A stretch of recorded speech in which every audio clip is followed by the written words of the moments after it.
Hello. All right. So, end Beowulf. This is Beowulf's last battle. As it sounds, it's probably gonna die. So this takes place 50 years later, and actually takes place in Geatland, right? So Beowulf defeated Grendel. He defeated Grendel's mother. He got super rich. Hrothgar gave him a bunch of stuff, and then he goes back to Geatland and becomes king of the Geats after Healfdene dies. All right. After his uncle and his cousin died. So he becomes the king of the Geats. This is 50 years later. So Beowulf is probably between like 70 and 80 years old at this point.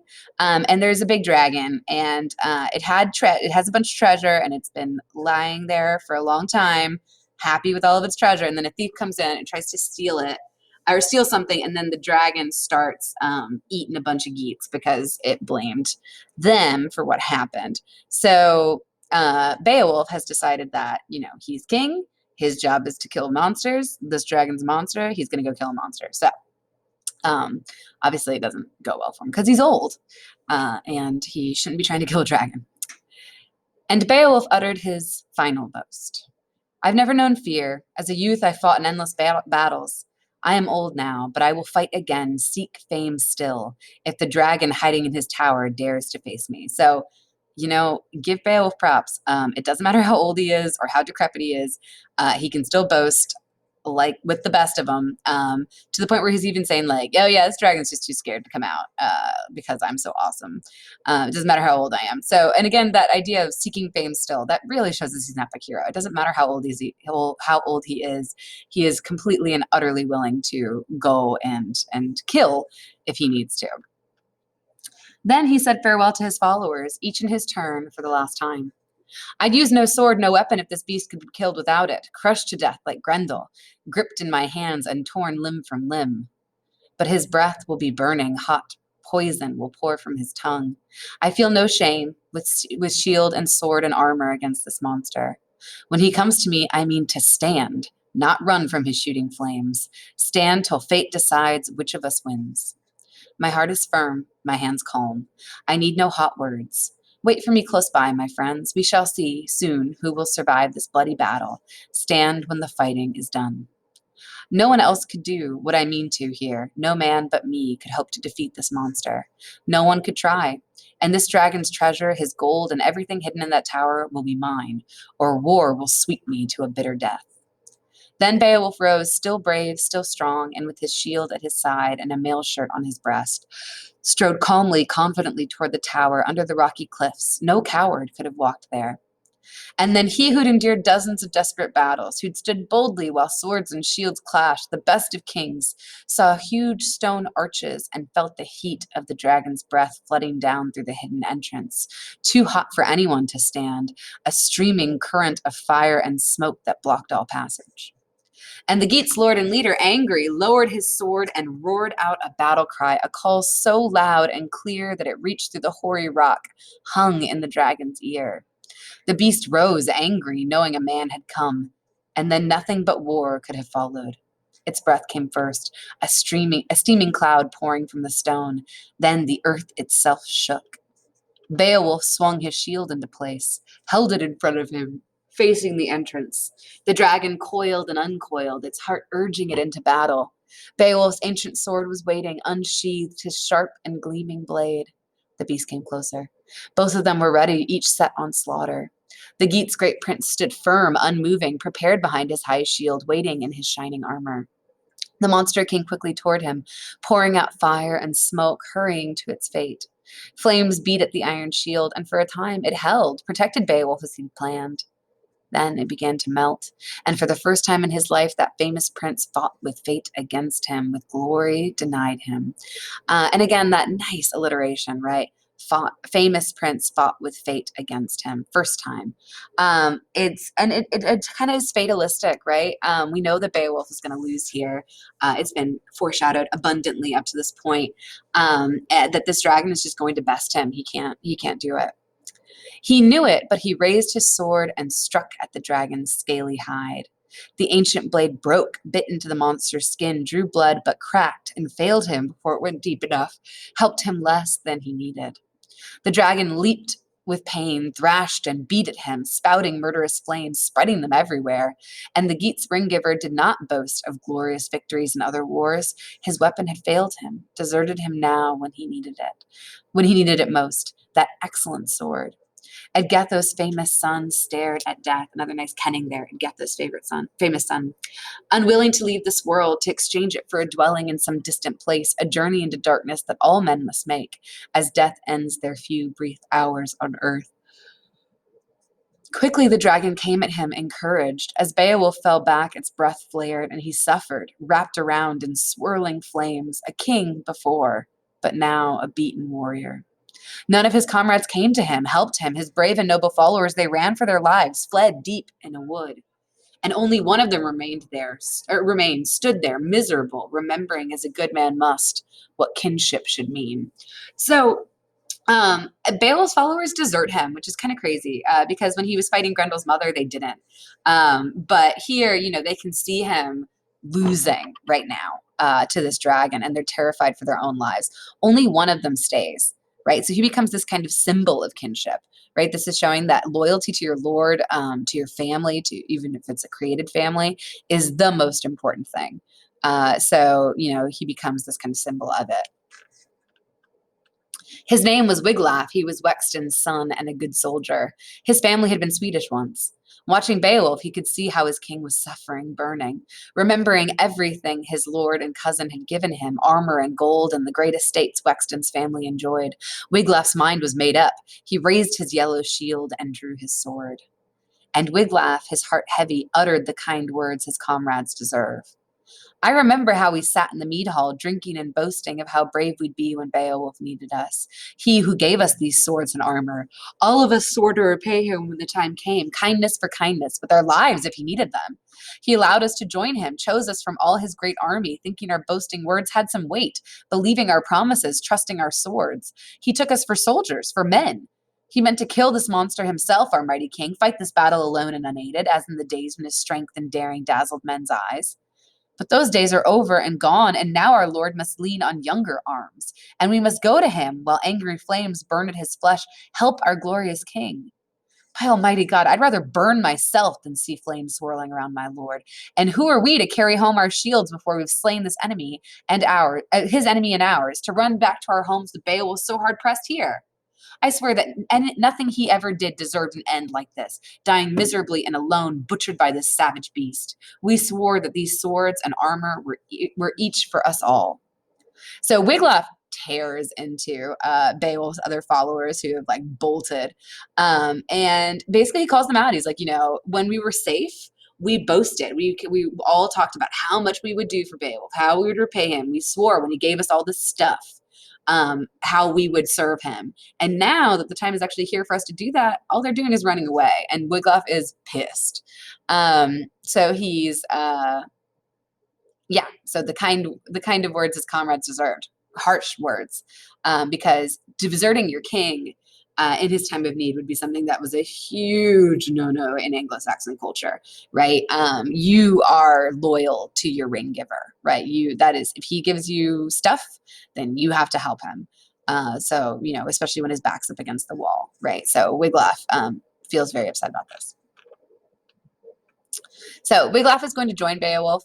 And I don't know why it skips over the fight. I'm sorry. You said you don't get to really see the fight with the dragon. But Beowulf wounds the monster in the neck. But Beowulf tries to attack. His sword shatters. The monster wounds him in the neck. So Beowulf gets bitten in the neck by the dragon. And then Wiglaf is able to attack the dragon while it's distracted. He and Beowulf succeed in killing it together, but obviously Beowulf's wound is going to kill him. So he won, but not for very long. Beowulf spoke in spite of the swollen, livid wound, knowing he'd unwound his string of days on earth, seen as much as God would grant him. All worldly pleasure was gone, as life would go soon. I'd leave my armor to my son now, if God had given me an heir, a child born of my body, his life created from mine. I've worn this crown for 50 winters. No neighboring people have tried to threaten the Geats. sent soldiers against us or talked of terror. My days have gone by as fate willed, waiting for its word to be spoken, ruling as well as I knew how, swearing no unholy oaths, seeking no lying wars. I can leave this life happy. I can die here, knowing the Lord of life has never watched me wash my sword in blood born of my own family. Beloved Wiglaf, go, quickly, find the dragon's treasure. We've taken its life, but its gold is ours too. Hurry, bring me ancient silver, precious jewels, shining armor, and gems before I die. Death will be softer, leaving life and this people I've ruled so long, if I look at this last of all prizes. So this is kind of a weird little interlude. It kind of shows us that Beowulf's greed kind of maybe got the better of him here. But yeah, so, Wiglaf, or Beowulf never had a son. So Wiglaf is basically his heir, because he was the one steadfast one. He was the one that stayed by. He stayed true to Beowulf. So he's going to be rewarded. The fact that dying would be easier if he can take a look at all this gold that he got, again, just kind of shows us the materialism that is so central to kind of a pagan ideal. Then Wexton's son went in as quickly as he could, did as the dying Beowulf asked, entered the inner darkness of the tower, went with his mail shirt and his sword, flushed with victory. He groped his way, a brave young warrior, and suddenly saw piles of gleaming gold, precious gems scattered on the floor, cups and bracelets, rusty old helmets, beautifully made, but rotting with no hands to rub and polish them. They lay where the dragon had left them. It had flown in the darkness once before fighting its final battle. So gold can easily triumph, defeat the strongest of men, no matter how deep it is hidden. And again, that's probably the Beowulf poet like editorializing a little bit, but yeah, it does seem as if the dragon's stronghold definitely had an effect on these guys. And he saw, hanging high above, a golden banner woven by the best of weavers and beautiful. And over everything he saw a strange light shining everywhere, on walls and floor and treasure. Nothing moved, no other monsters appeared. He took what he wanted, all the treasures that pleased his eye, heavy plates and golden cups and the glorious banner, loaded his arms with all they could hold. Beowulf's dagger, his iron blade, had finished the fire-spitting terror that once protected tower and treasures alike. The gray-bearded Lord of the Geats had ended those flying, burning raids forever. Then Wiglaf went back, anxious to return while Beowulf was alive to bring him treasure they'd won together. He ran, hoping his wounded king, weak and dying, had not left the world too soon. Then he brought their treasure to Beowulf and found his famous king bloody, gasping for breath. But Wiglaf sprinkled water over his lord until the words deep in his breast broke through and were heard. Beholding the treasure, he spoke haltingly. For this gold, these jewels, I thank our Father in heaven, ruler of earth, for all this that his grace has given me, for allowing me to bring to my people while breath still allowed me to bring to, or sorry, for all this that his grace has given me, allowed me to bring to my people while breath still came to my lips. I sold my life for this treasure, and I sold it well. Take what I leave, Wiglaf. Lead my people. Help them. My time is gone.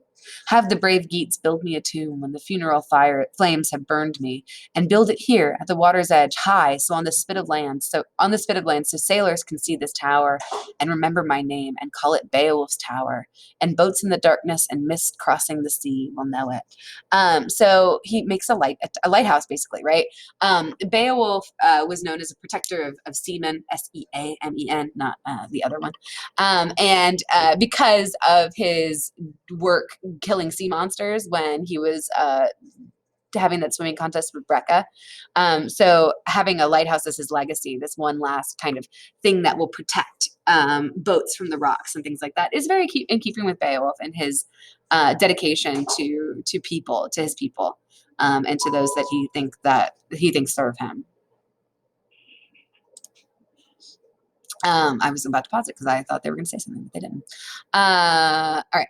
Then that brave king gave the golden necklace from around his throat to Wiglaf, gave him his gold-covered helmet and his rings and his mail shirt, and ordered him to use them well. You're the last of all our far-flung family. Fate has swept our race away, taken warriors and their strength, and led them to the death that was waiting. And now I follow them. The old man's mouth was silent, spoke no more, had said as much as it could. He would sleep in the fire soon. His soul left his flesh, flew to glory.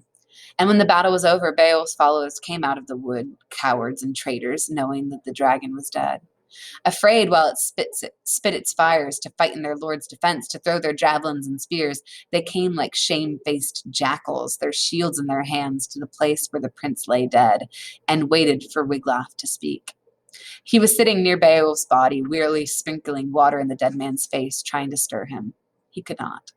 No one could have kept life in their lord's body or turned aside the Lord's will. World and men and all move as he orders, and always have and always will. Then Wiglaf turned and angrily told them what men without courage must hear. Wexton's brave son stared at the traitors, his heart sorrowful, and said what he had to. I say what anyone who speaks the truth must say. Too few of his warriors remembered to come when our Lord faced death alone. And by too few, he really means just him. He was the only one that was there. The rest of them bolted. And now the giving of swords, of golden rings, and rich estates is over, ended for you and everyone who shares your blood. When the brave Geats hear how you bolted and ran, none of your race will have anything left but their lives. And death would be better for them all and for you than the kind of life you can lead, branded with disgrace. So obviously, honor is deeply important, right? He says that them dying would be better than the disgrace that they're going to have to live with. Take into account the fact that they're never going to be given swords and armor and land or anything ever again, because of how they mistreated their lord. Basically means that they're not even men. They're basically just going to be little poor peasants that have no honor. And the same is going to be true for their children and their children's children. So Wiglaf is real mad, and he wants to make it very clear that to be disloyal to your king is the worst thing that could possibly happen.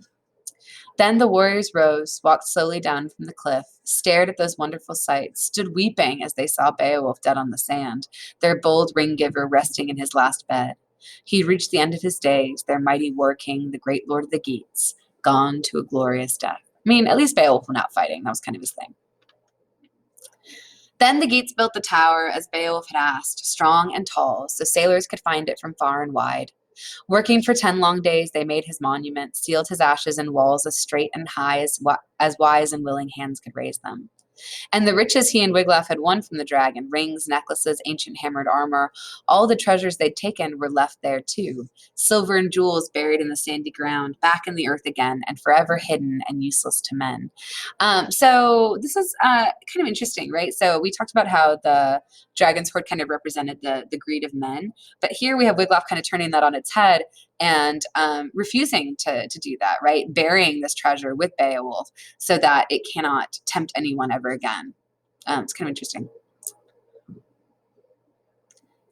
And then 12 of the bravest Geats rode their horses around the tower, telling their sorrow, telling stories of their dead king and his greatness, his glory, praising him for heroic deeds, for a life as noble as his name.